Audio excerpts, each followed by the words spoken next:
1. You will hear part of a conversation between a customer and the owner of an IT store. First, you have some time to look at questions 1 to 8.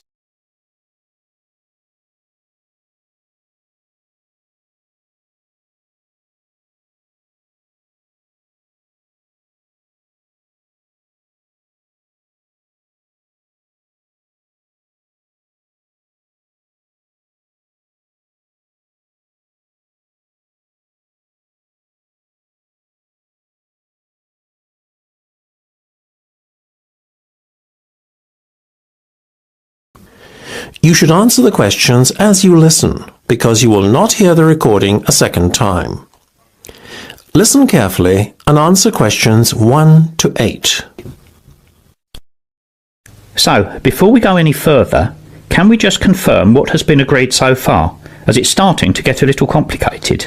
Certainly. Tell you what, why don't I start to make out the invoice? Should I address it to you personally, or is there a business name you'd like me to use? We trade under the name Ben and Di Enterprises. Okay. Now, as you were talking to one of my sales reps to start with, I'm going to put him down as the contact on the invoice. That way, he'll get the commission on this sale, you see. His name was Rowan Laver, is that right? Rather peculiar name, but a lovely man. You almost got it. It's Rome, as in the city, and Laver, Laver. Your order number is 6589 B521. You're paying in full, is that right? Yes. Okay. Today's the 4th of April, so we'll put a due date of the 10th on there. Now, do you remember your order details? Yes. First there was the filing cabinets. Of course, for a rate of £15 each. Didn't you order print paper as well? Yes, we're taking 20 glossy photo paper bundles. What's the unit price again? It works out at £20 per bundle and £400 in total. And Rome said we could do a deal on the software packages, isn't that right? Yes. Seeing as you bought 5 at once, we'll reduce the unit price to £100 from £120, leaving us with a total amount of £500. I needn't remind you that there is an additional fixed charge totalling £40 specifically for the software installation. Of course. So, getting to a total figure then including sales tax, 16% VAT is added on. That gives us £1,160 by my reckoning. By VAT, do you mean sales tax? Isn't that 10%? It's 25% on some products and 10% on others. We work out an aggregate figure and apply it to all goods sold. In this case, it was 16%, as I've mentioned. Fair enough. Before listening to the rest of the conversation, you have some time to look at questions 9 to 10.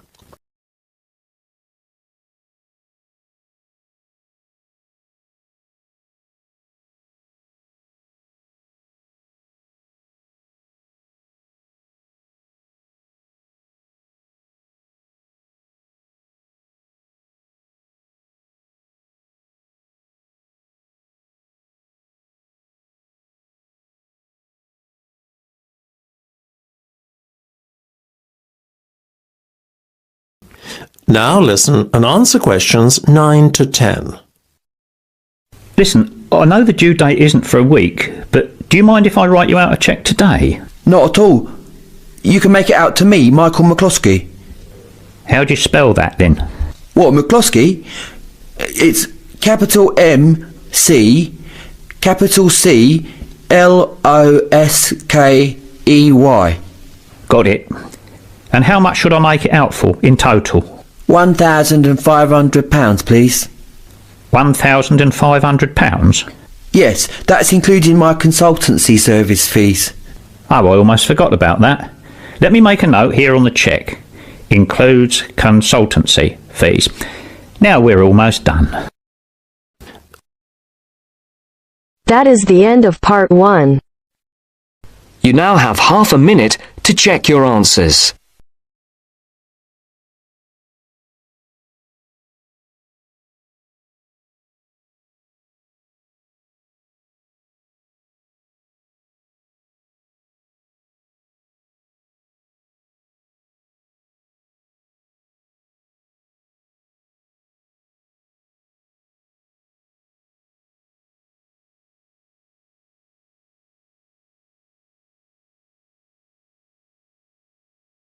Now turns to Part 2. Part 2. You will hear an accommodation officer telling students about different halls of residence. You now have 30 seconds to read questions 11 to 15.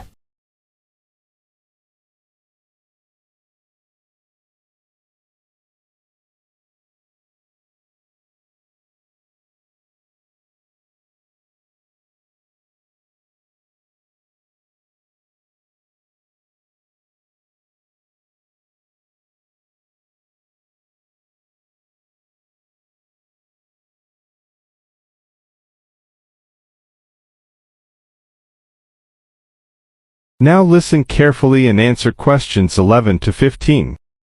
Good afternoon, and welcome to Stanton University. I'm here to tell you about the various halls of residence we have available, should you choose to come here. We aim to offer accommodation in halls to all first-year students, and you'll find there's a good variety to choose from.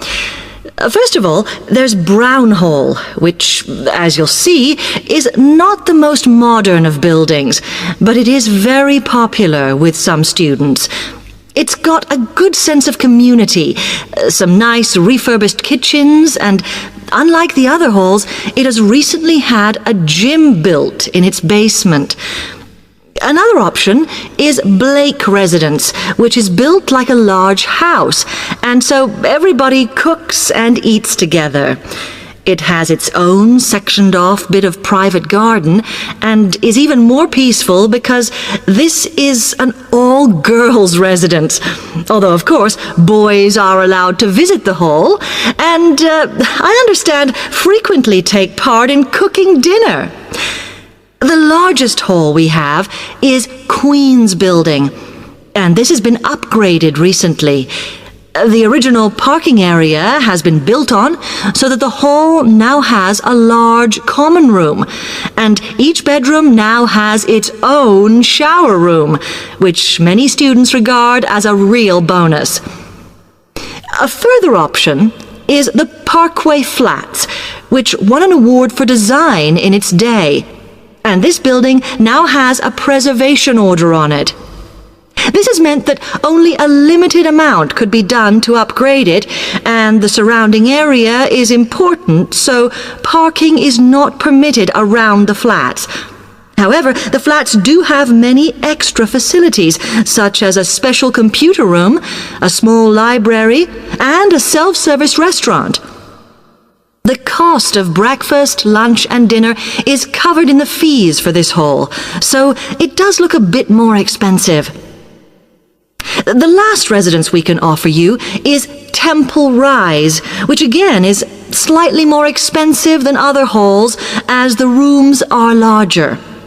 This has got very lovely views across to the coast, and this more than compensates for the fact that bathrooms here are shared between 6 students. However, the hall has domestic staff who clean the rooms once a week, so this is perhaps an attractive option for the messier amongst you. You now have 30 seconds to read questions 16 to 20.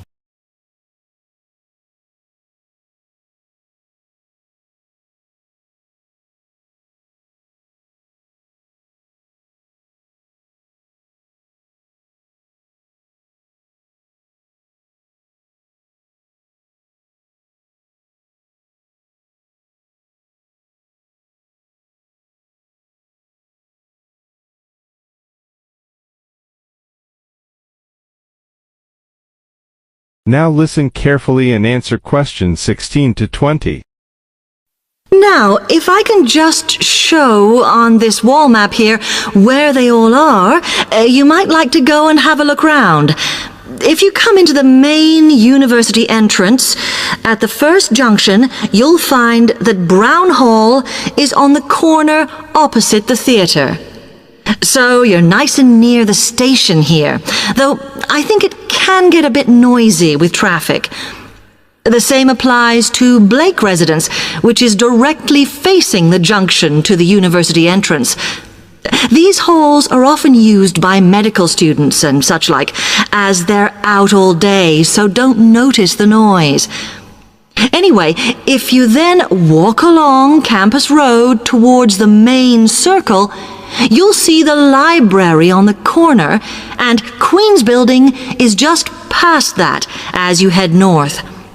You will find that it is quieter here, and you may get fewer visitors. By the way, the circle is quite a feature of the campus, as it's set into the hills and has a brand new sports center in the middle. It's worth going to look around it. Now, the Parkway Flats are on the opposite corner to the library, facing the circle, as you head towards the main buildings. The main buildings are only about a 5-minute walk from here, and places in these halls go quickly, so my advice is to reserve your place as soon as possible.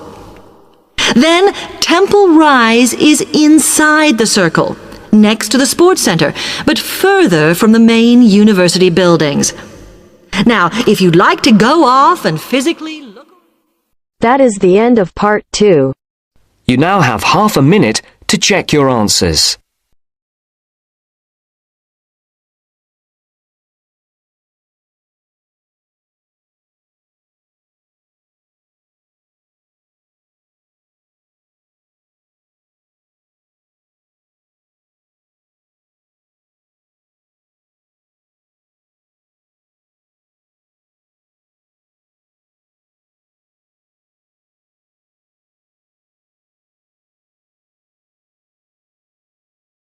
Now turns to part 3.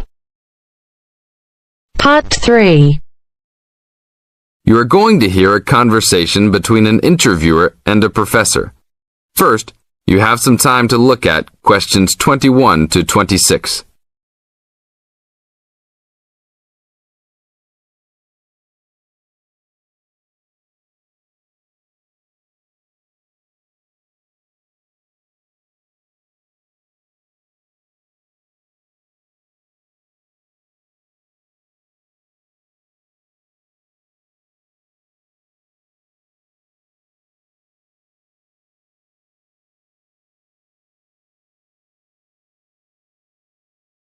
Now listen to the tape and answer questions 21 to 26.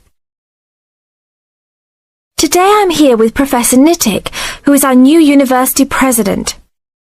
He has been a professor for 20 years and teaches many of the best classes on campus.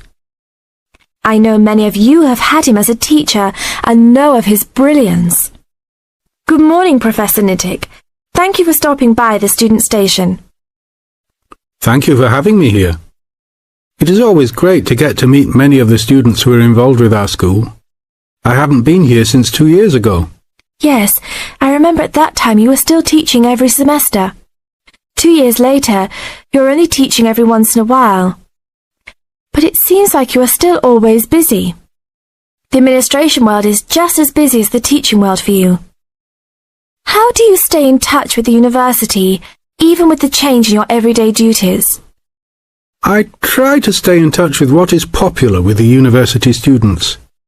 I usually spend time with as many students as I can. They usually give me insight into what the new concerns and beliefs are for the new generation. On top of that, I try to be as youthful as I can. I consider myself to be youthful, at least for my age. So I always have a good time and try to stay young. I try my best to not just be a teacher, but also participate in university life. Interesting. So, are you still doing lots of academic work, or are you mostly concentrating on administrative affairs? Well, I mostly do administrative affairs now, but that doesn't mean that I still don't have a very deep interest in academic matters. I often visit other campuses around the world and meet other professors in my field. I learn the most by travelling and seeing the different places of the world and the different fields of thought. I even did a television programme last month in Manchester. Will you be on television any time soon then? Well, you can call the television station and see if I will be on television any time soon.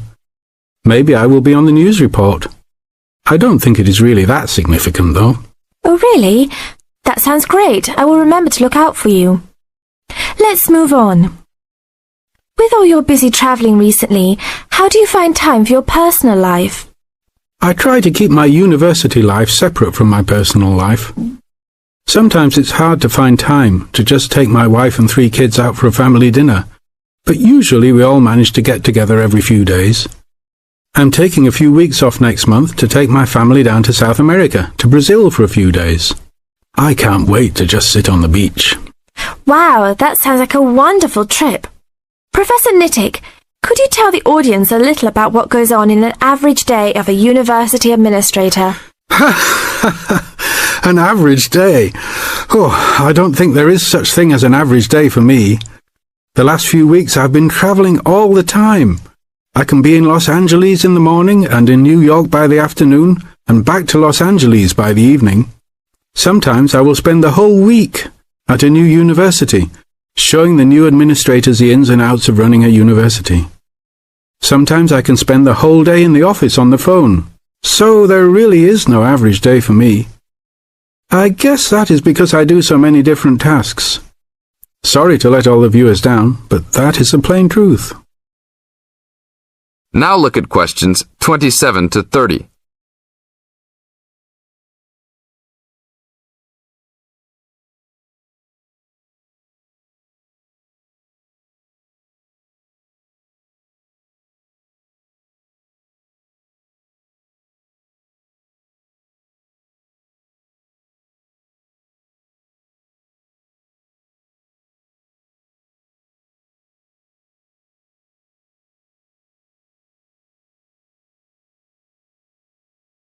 Now listen to the tape and answer questions 27 to 30.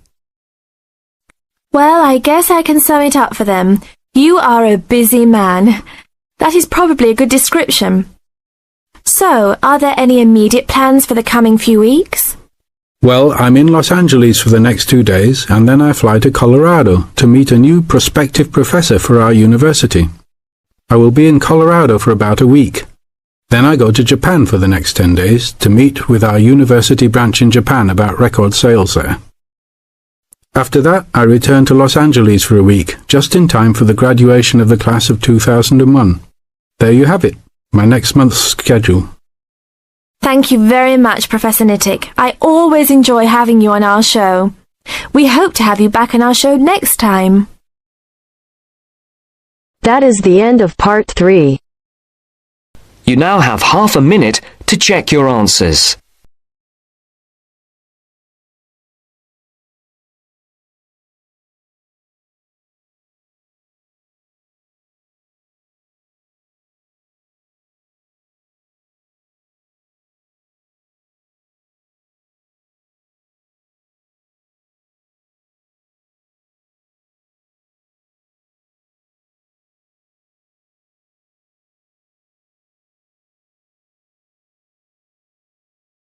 Now turns to part 4.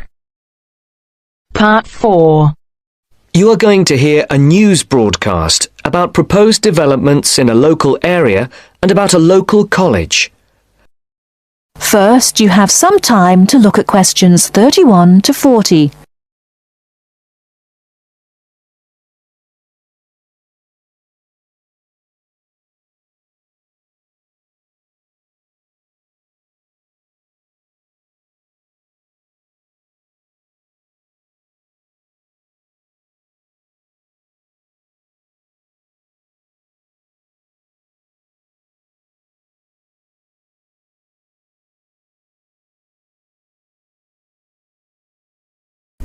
Now listen carefully and answer questions 31 to 40. And now for our main headlines on Southern local news for today. First of all, the report relating to the proposed motorway and other developments around the village of Tartlesbury was published this morning.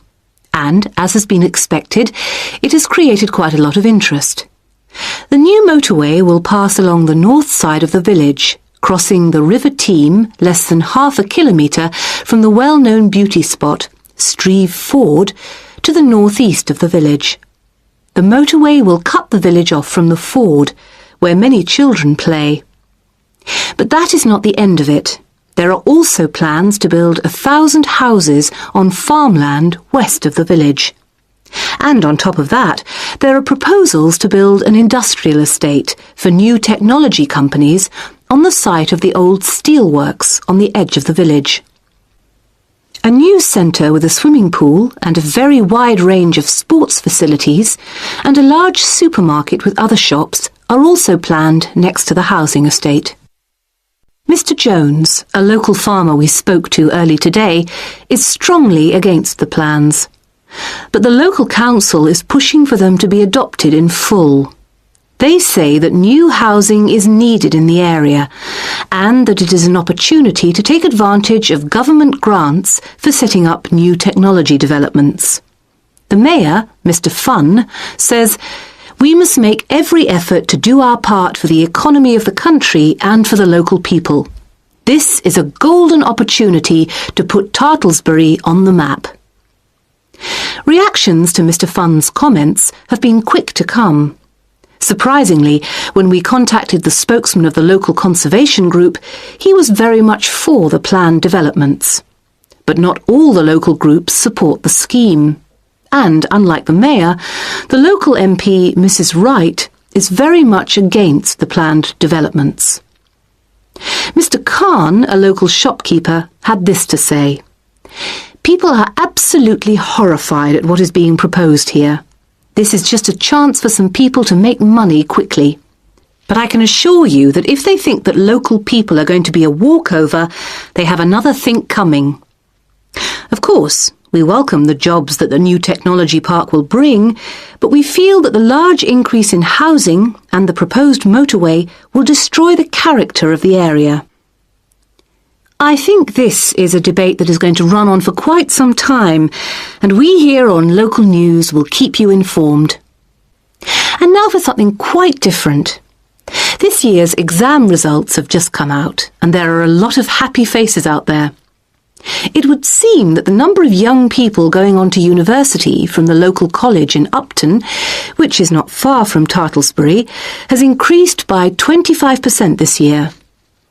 All those who have applied to go to university or into teacher training colleges have found places. This is the first time that there has been a 100% success rate at the college. We spoke earlier to the principal of the college, who said she was very proud of all those who had achieved their aims, and she wished them every success in the future. There will be another news bulletin at 11 p.m. And for now, it's back to more music from around the world. That is the end of part 4. You now have half a minute to check your answers.